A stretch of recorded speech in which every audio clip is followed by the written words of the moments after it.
So in this video, you're going to learn how to enable or disable friend request notifications on your Nintendo Switch 2 console. So if you want to receive notifications for friend requests or you want to disable that feature, then I'll be showing you how to do so. So the first step is you're going to navigate to this settings menu.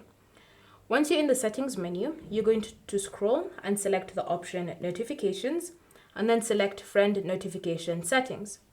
From here, you should see friend request notifications with a toggle next to it. So in order for you to enable it, you can just tap on the toggle or just select that option and it will be turned off. And so now, even if someone sends you a friend request, you won't receive the notification on your console.